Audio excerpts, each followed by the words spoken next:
Thank you for watching Policy and Prejudice.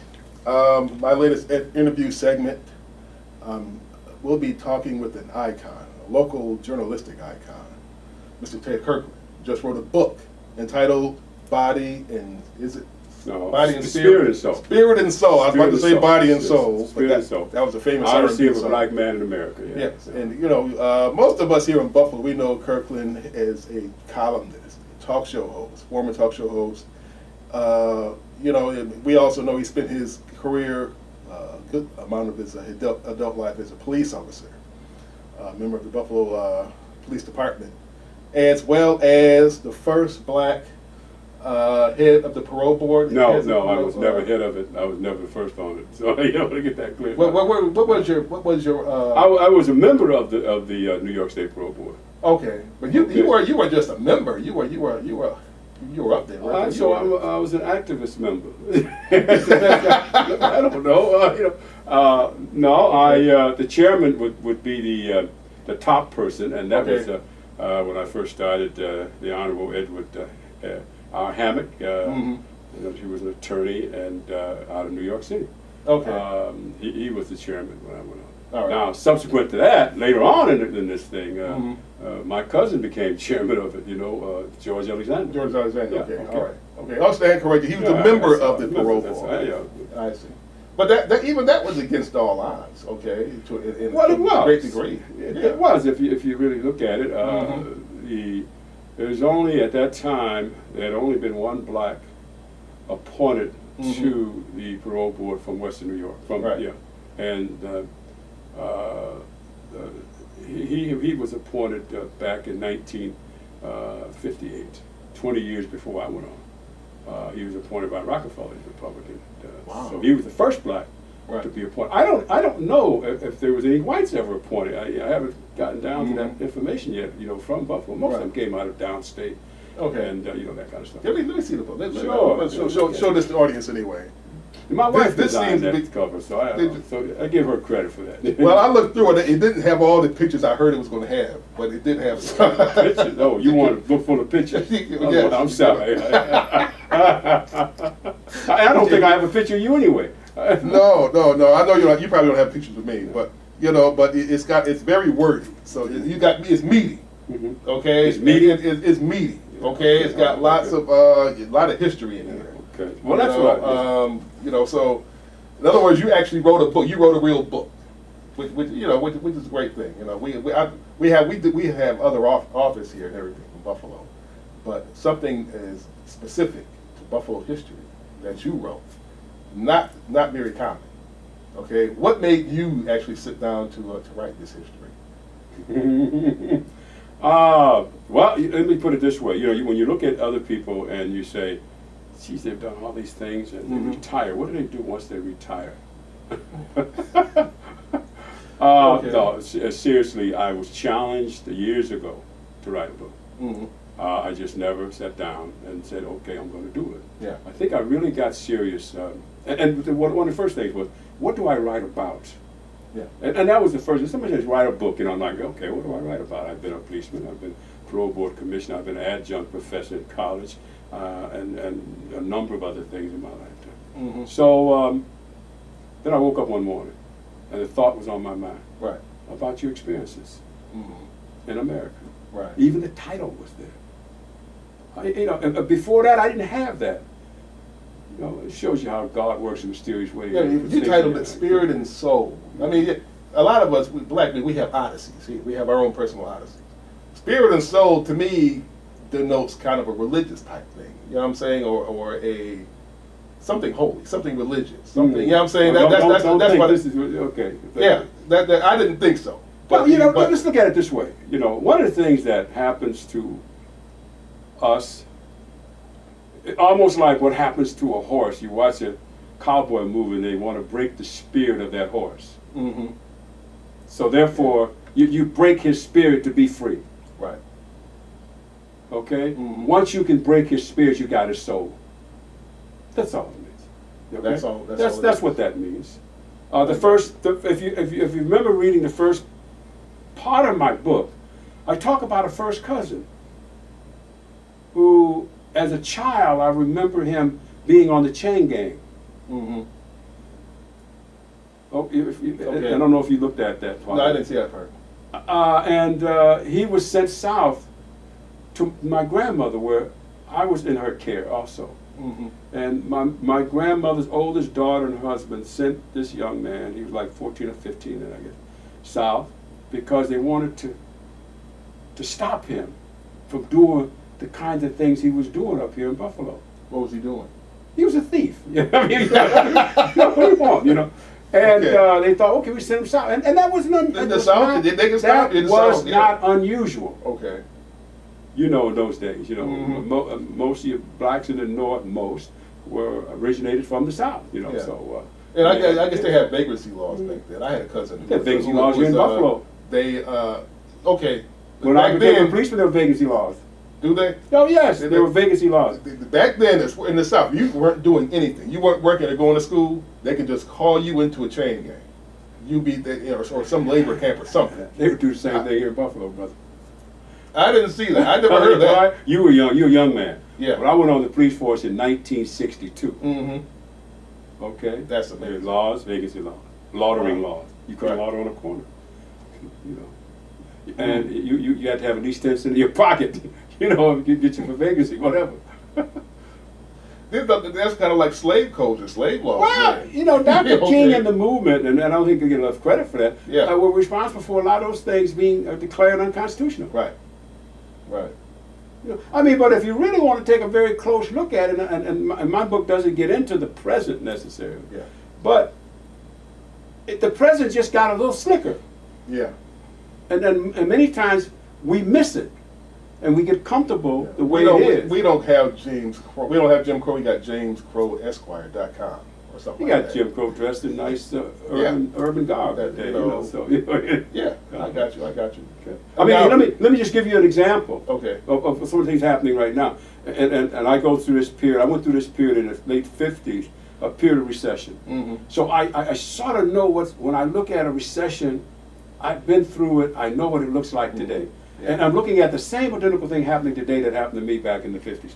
Mhm. If you're traveling around Buffalo right now and you go into banks, many of them, you will see where, geez, last year there was a black teller or black tellers. Or you go into stores, you say, wow, there were black folks here last year. Mm-hmm. Or watch television. How many blacks have disappeared off TV as anchors on weekends or whatever? No, I'm just saying. Sure.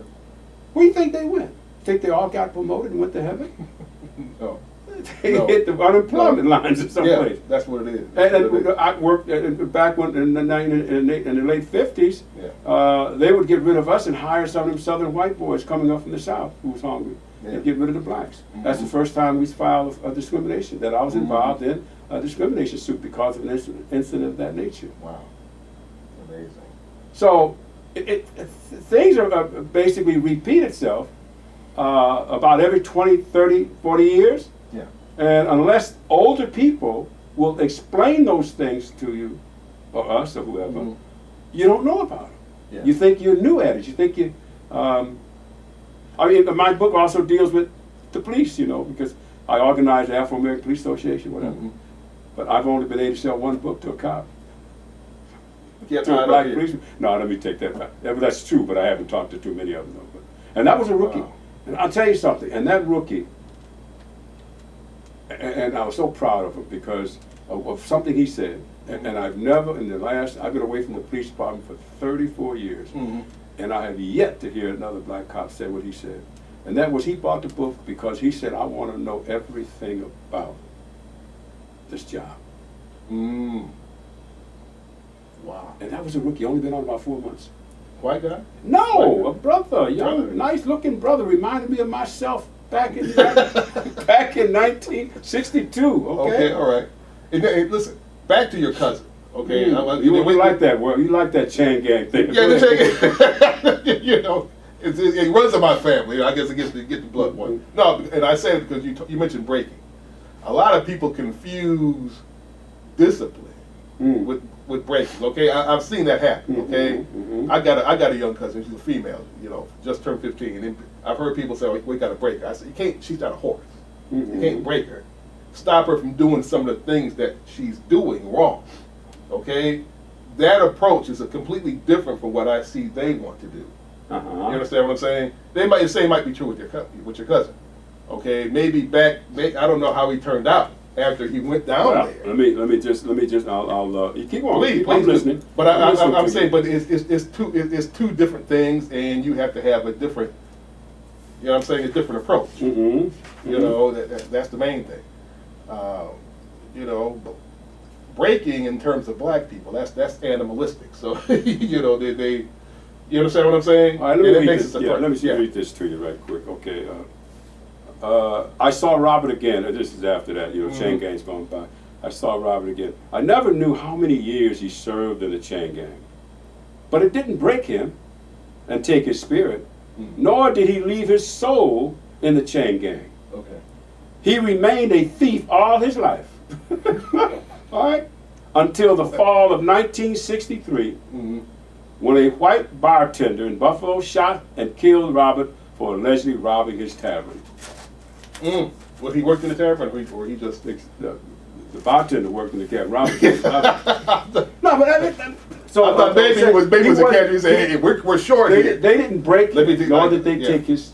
Okay. So Right. that's And all so I'm saying. it didn't do anything. He just did some time. He was able to do the time. He was the exact But same if you person look he at was. prisons today, Hmm. and it's a totally different thing out there. The prisons today are an economy. Yeah. Let's not forget that. They lock up a lot of ours, they ship them out to a prison, and that prison may very well be the economy of a total community. Right. And the community will kill you if you try to get rid of the prison. Because that's their bread and butter. Oh yeah, you're right about that. Okay. You're right about that. You know, I And always we felt missed if that. you get rid of drugs or the prisons, it's going to be Civil War Part 2, straight up course. blacks against Sure, whites. sure. You okay? Sure. And the white guy's going to say, "Listen, we losing hundreds of billions, so we don't care about your becoming honest people. We can care. We got to kill y'all now. All right. Now, a few things we can go into. I want to discuss, you know, what you talk about regarding racism in South Buffalo. Number one, we can go into a little bit of the military thing, but I'm more interested in how it was when you talked about you know, your early years on the force. Okay, what's that one chapter about the 8, the bloody 8? Bloody 8. The bloody 8. Yeah, we go into that. And How long is your show, man? we're not going to go any longer than a half hour today. Oh, okay, all right. I just wanted You to know. we believe it or not, we can do all this and within a short period of time. Okay. All right. Let me see. The Panthers and the gangs. All right. You know, Okay. the local Black Panthers, Blackfoot, and those guys, as well as the gangs. But you know, we're just gonna take a short trip. You know, hit the gas pedal real fast. All right. Okay, and cover all those areas. All right. Okay. But like I said, I've read your stories regarding your upbringing up in South Buffalo. You know, with your family and everything. But the one part, I think you went back to South Buffalo. You became a cop, and this lady said I guess you're riding in a car with another officer, and the lady says, "Who's that nigger in the car?" Mm-hmm. And he's like, "No, he's a police officer. You show some respect." And then after you drive away, he says, "You're not a nigger because you're a cop." Okay, but I'm thinking, you know, racism is deep, it's thick. All right, and I say this because you know what type of atmosphere? What was the climate? What year was that? That was 1962. So no, Okay. 63. And you'd have to read that whole chapter probably to understand of just what was transpiring. That precinct had a policy: no blacks Mm-hmm. rode in the police car. That was All right. that was key. No blacks. Well, historically, that was it. They would park cars in the backyard.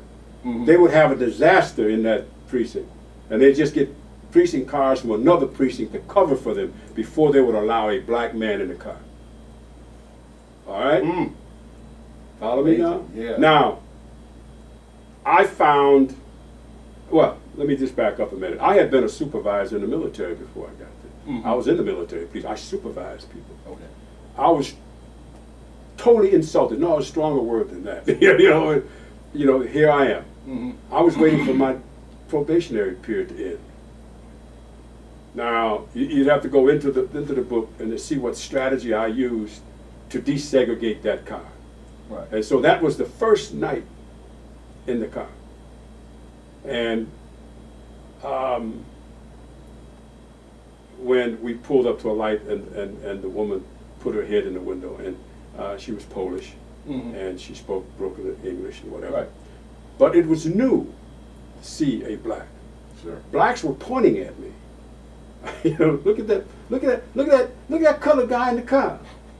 This was new. At least new to see it to be black and wearing a uniform. No. They saw blacks wearing a uniform because we walked the black community as beat cops. No, we were out there. We walked. I walked Weem Street. All right. That was black people's main drag at that time. Right. So they saw that, but there was this distinction between whether you were the real police, like the white cop riding in the car. So it became a status thing. You would never perceive, and I go through that in the book, as the real police. The real police was the guy riding the car. You was just a door shaker. You understand? You understand? So that's a strange rationalization. So you automatically were not getting the respect from blacks, nor whites, nor police officers. Yeah.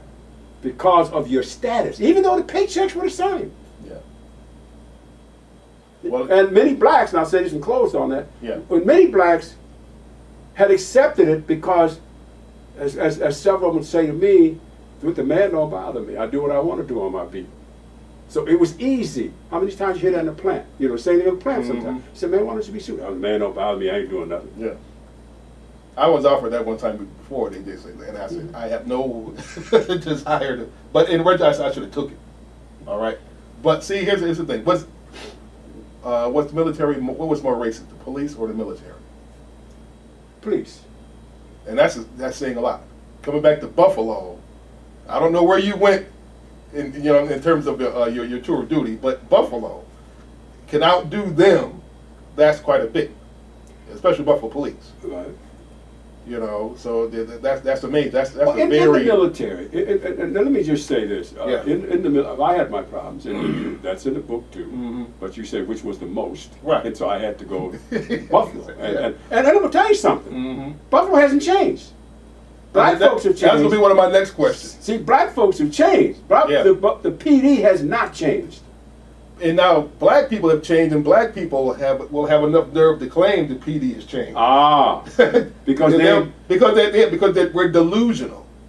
Okay, partly delusional. We might say, yeah, okay, we're less racist if we ever were racist. I don't think we blacks. You can't. You can have some prejudiced blacks or bigoted Right, blacks. We right. don't have any racist blacks. But I see more. I talk to more and more blacks that have this. I don't know. It's apple pie in the sky viewpoint on the race, on whites. And I'm like, they don't view you like that. Okay? I'm glad I got a white friend. Okay, I can have white friends, okay? But, or I'm glad I'm getting along. They gave me a special day. They did this for me. They did that for me. They gave me a party. Blah, blah, blah.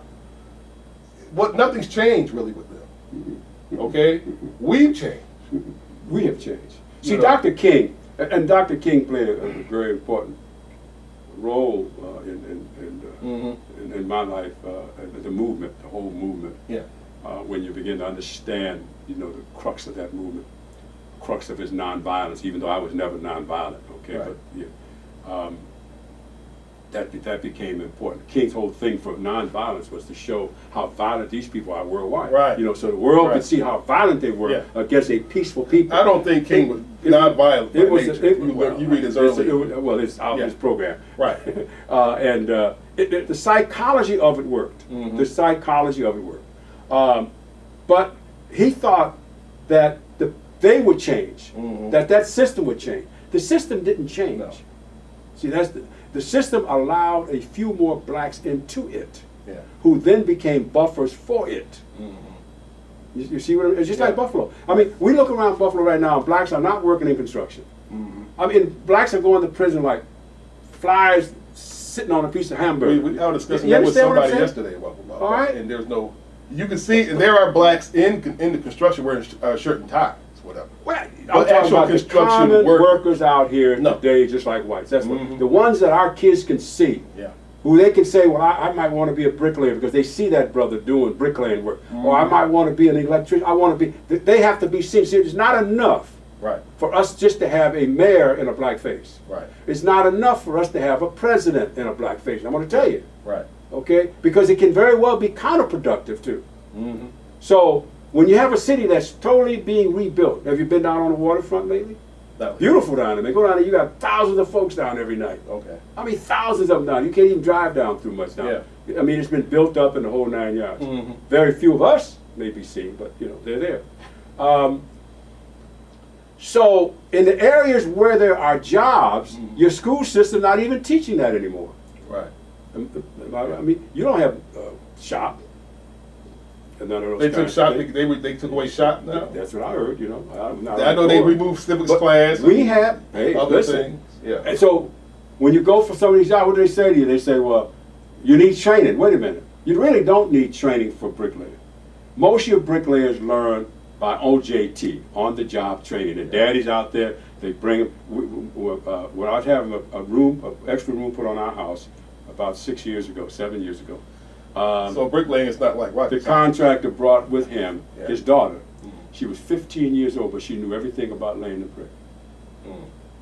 And plus from other people. You Mhm. follow what I'm saying? Yeah. That's how you learn. Yeah. Now, we don't have bricklayers that many, you know, who can bring their sons and daughters. Mhm. But when black folks are involved in this city and giving out contracts, that should be part of their contract, that Yeah. they hire X number of young folks and others. Right. You know, we let them cop out. They build churches, they build everything you can think of around here. Yeah. And sometimes you go and you don't see not one person that looks like us. Then hell, if you're not hiring us, then where do we make our money from? The Right. only way they can go is the illegal route. Yeah. And it becomes a way of life. This is Yeah. the way of life out here today. Yeah. Dying in the street is a way of life, man. Absolutely amazing. Let's get on to the riots. To the riots in Buffalo. The riot in Buffalo. Oh, 1967? Okay. 1967. I know there was a passage in your book where one white cop made a remark that I wish they covered this riot the way they covered Rochester, Detroit, Los Angeles, and other cities. Okay?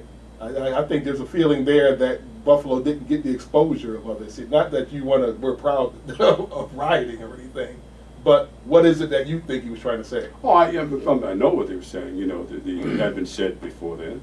Mhm. They wanted action. They wanted to be able to do like some of the other cities have done, shoot people. Right. You follow what I'm saying? Mhm. You know, sometimes, man, I'll tell you, I used to tell people, I said, the worst time to get into it with police is on a weekend, on a weekday, Yeah. after 3 o'clock in the morning. They have nothing else to do. Mm. If you got to have a confrontation, well, you better do it on a busy night. That way, not too many of them going to be around. Do you understand what I'm saying? They're Right, off yeah. doing something else. Right. But if it's not busy, you could be in trouble. Yeah. Because they're bored. Come on, sure. Well, you know, I saw a couple of board cops on YouTube yesterday, and they tased the guy for jaywalking. Tased the brother for jaywalking. Uh-huh.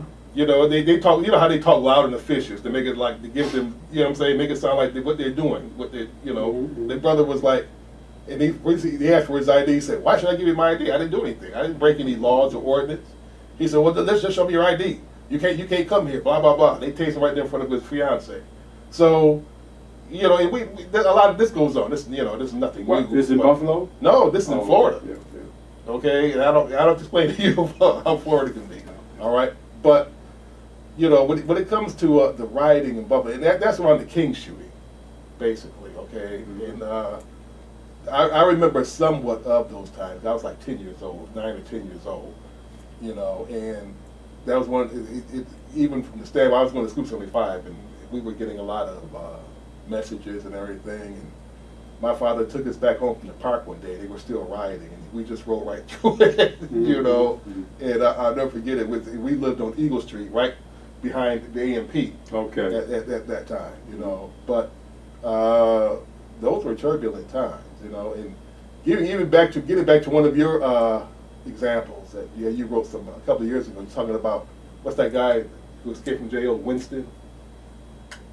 something. He was. It was an incident. They closed the school down for half a day. He was. He got some incident with a white lady up in Grand Island, I think. Oh, And- you're talking. Yeah, he's still in prison. Oh, jeez. Is he? Oh yeah. I'm trying to think of Mosley? his name. Mosley. That's Yeah, right. Winston Mosley. He You know- killed a woman called Kitty Genovese. Mm-hmm. Okay, and his chance of getting out. Yeah. No, But I think it was around the same time period. And I say it because Mr. Brannicky was walking out. He was our new school principal in '75. Mhm, He's like, mhm. oh, these kids. And he would interrupt the class. He says, we can't have a school class this afternoon. Winston is on the street. He just escaped from jail. He's on the street. Escaped from the hospital, he out of jail. Yeah, he escaped from somewhere, and Brannicky had us thinking, he was an old fat white guy. He had us thinking he was out to get us, And so I said, okay, great, we're off from school this afternoon. But eventually they called him and everything. Mhm. But it was so much going on back then. Well, there's another important part to that. That oftentimes we sort of gloss over or forgot or never paid much attention. Yeah. When Mosley escaped, the first place he went into a home where there was a black woman. Mhm. He threatened her and assaulted her, and then he went to took her car, I think it was, and went to Grand Island. The FBI got involved, and they finally arrested him. But he assaulted the woman out there on Grand Island, white woman this time. And so during the course of all of this, the district attorney decided to prosecute the black woman because she didn't call the police soon enough and warned them, and maybe they could have not. Maybe if she had, you would not have assaulted the the white woman. woman. White Yeah. woman. Well, how long did it take her to call the police? Well, I forgot just how long, but the crux of it was he gave the case to Barbara Sims. Mm-hmm. Barbara Sims at the time was assistant district attorney. Mm-hmm. She refused to prosecute the woman, said she was a victim like the other one. Mm-hmm. And she was Exactly. petrified because the guy had threatened her. Okay. And the judge went along with Barbara Sims. Okay, but All right. Dylan, who I think it was Dylan, was Ball. Dylan, I think. I don't want to call the wrong district attorney's name, but Right. the DA at the time fired her. Mm-hmm. He fired Barbara and says, if you don't like the way I run this, you run yourself. Well, Barbara Sims became the first woman to run for DA. She lost, but she sacrificed her job for what she felt was right. Right. And she gave it up for this black woman, and that's a piece of history I think a lot of times people are either not aware of or they forget about. Right. What she sacrificed, for. No, those in particulars that I knew particular- nothing about. Yeah, That's well, very- that's very- that's a fact of life. That could be looked Wow. up in the Right. mass media. You can go out and pick the papers up, and it's there. All right. I mean, I was a cop then, and I Mhm. understood, what was going on, and that's what you All right. have to do sometimes when you're really serious. It's like Carol Horn. Mm-hmm. Carol Horn sacrificed her job. Yeah. You see what I'm saying? Yeah. And then there was another black woman who was a bus driver, and I can't think of her name right. My recall isn't as good as it used to be. Yeah. She almost sacrificed her job because they suspended her for a little while, because she got off her bus to keep the police from beating a young black girl down in Utica and Maine, if I'm not mistaken. So we have these Yeah. cases going on Yeah. all the time. Right. The problem is that our community no longer comes to the aid of other black folks when they make these kinds of sacrifices. That's true. Okay? You That's understand true. what I'm saying? Yeah. Years ago, oh man, we could have turned the city upside down. Yeah. But today you don't. It's more of people are being taught to be individuals. We're being taught that through mass media. Reality TV teaches blacks to be Yeah. individuals. Rap music was the first hardcore rap, whatever, gangster rap. You know what I'm saying? I'm an individual. I don't have to do this anymore. Mhm. Tell us about the Bloody Eight. Well, Bloody Eight was the 8th precinct. Right. The 8th precinct nickname was Bloody Eight. I mean, it's self-explanatory, And- pretty much, probably. Even before I came right out of the police academy, Mhm. and I was signed Bloody Eight. Yeah. And before Was that going the official name? Was that what that they was called the it? official. Well, not the official name, Well, but it what it was depended on known who you as. talked to. It was known as that. It was Right. known as Bloody Eight. Okay. And I was told that they had blood spots all on the ceiling and then on the floor and the walls and stuff, and nobody wiped them off in the cell block. Well, naturally, here I am. I'm 28 years old. I'm, Yeah. I'm a rookie, and I walk in, and I'm a little leery about Bloody Eight because the Mhm. rumor was that, you know, but blacks knew about it. You know, Mhm. you talk to Yeah. blacks in the neighborhood. Oh, yeah. Nobody wanted to go to Bloody Eight. You know, Right. um, all these bad rumors and stuff about Bloody Eight. Mm-hmm. And so when I first walked in there first day, I looked and I saw these red spots on the ceiling and all that kind of stuff. I couldn't tell if it were paint spots or blood, but you know they were Right. there. Yeah. And in the cell block. So that and then I go through a whole chapter dealing with Mhm. Bloody Eight and some of the things that I actually experienced Right. there at Bloody Eight. You know. So Wow. What about the Buffalo Black Panthers? Did you guys have conversations? they were. They had their name was the Committee to Combat Fascism, Racism, Mhm. yeah. And they were at a place called 299 East Ferry Street. They Mhm. had their office there. Okay. The FBI didn't like it, and but fortunately for them at that time, they had the only black police captain who was the commander of that precinct, Yeah. and the FBI wouldn't have felt comfortable going in without his approval. Mhm. You know, in terms of Floyd Edwards at that time, Mhm. and I was working with Floyd.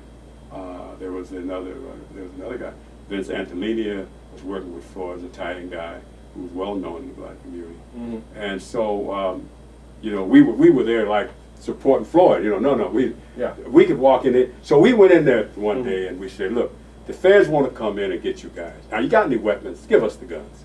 Yeah. And so what did we walk out with? About 2 old raggedy shotguns, which was nothing illegal about shotguns, you know. How many people? How many members did they have at that? I have no idea. I knew about 5 or 6, you know, Okay. but I could never tell you how many members they had. Hmm. All right. And but that was the thing then. Young Yeah. folks wanted to feel like they were making a contribution. Sure. The Panthers were very famous in Chicago, Detroit, Yeah. and so you know that was their organization, and this was their way of. It's like today, you know, our young folks today don't really get into any organizations for social change necessarily. They get in rap organizations and groups, you know, and Right. gangs out here that are shooting and killing each other. We don't even have no idea Right. of what the purpose happens to be. I know when I was going to 31, we had the Black Panthers were doing breakfast programs. That started by the Panthers out of Yeah. Chicago. Yeah, Sure. exactly. And the government took it over to Mhm. diffuse them. Yep. You see what I'm saying? Yeah. Oh, yeah. And it's rarely do you hear anyone say what you just said. Exactly. Because they didn't want people to know that these guys were really doing these good things, Right. okay? They were trying to frame the reality themselves. Oh. These are bad people, Sure. whatever the case may be. And they came out with the breakfast program. That's right. Yeah, exactly. And as far as the gangs, I remember coming up with Pythons, whatever, Manhattan Lovers, whatever. You know, and I know you guys were instrumental in diffusing a lot of the gangs, especially in '74. Go into a little bit of that. Well, gang activity in Buffalo, I guess I can say, you know, existed for decades and Mhm. decades before I ever got on the police department. The thing that became unique at one point, and it Mhm. started around 1969, I guess, is that the government started paying gang leaders. Really? Okay? That was Well, the unique part of it. That is. Now, you have to imagine yourself. Mhm. City Hall calls in gang leaders, black gang leaders. Says, we're going to put you on the payroll. Going to pay you $2 an hour, and then they go back to 1969 and said that was good money. Mhm. $2 an hour for 20 hours a week. The gang leader said, well, what do I have to do? You don't have to do anything. Just do what you keep your gang cool. Yeah. Sounds good, doesn't it? Mm-hmm. What's the psychology behind it, though? If in fact, suddenly you got these poor kids, Mhm. and now you're getting paid, now what have you created? Competition. I want to get paid too. I'd like to have me a job. So little kids were being threatened in the street. People went out and started forming their own gangs. Okay. Then they go downtown, I'm a gang leader too. Kids were being threatened. Little 7-year-olds were being told, look, if you don't join my gang, I'm going to do this to your mama. All that old kind of stuff. Really? Of course, yeah, really? 7-year-old? Sure. Amazing. All right, so No, what The gang killings was began- recruiting 7-year-olds? All of them were recruiting 7-year-olds. If they didn't get away with Okay. it. I remember some Alright. gangs were like the baby whatevers or whatever the case, but the actual gangs didn't associate, didn't. All they wanted was bodies. understand? When Yeah. you get bodies, you can go and identify. Mhm. It's like, and maybe it's a very bad analogy, but let me just, Mhm. it's like, why do you have so many preachers in Buffalo? What's Money. behind it? Money, Money? status. Money? No, okay. Same thing with the game. Yeah. I mean, suddenly in Buffalo, New York, a friend of mine, he went out and did a study and he found 162 black churches in the community, right? Yeah. You say, wait a minute, we don't have that many delis. We don't have that many businesses. No, we don't. We don't. That is our business. That's their business. We don't make no money. No. But you said it right. Yeah. It's money. Mm-hmm. Okay? So gangs got started because of, when it got out of hand, because of money. Where it used to be, okay, you're the most, you may be the toughest guy or whatever, and everybody will follow you. Okay? Mhm. But once they started giving you some money, Yeah. and then at the same time, some white guy would come into the community and start selling you guns. Mm-hmm.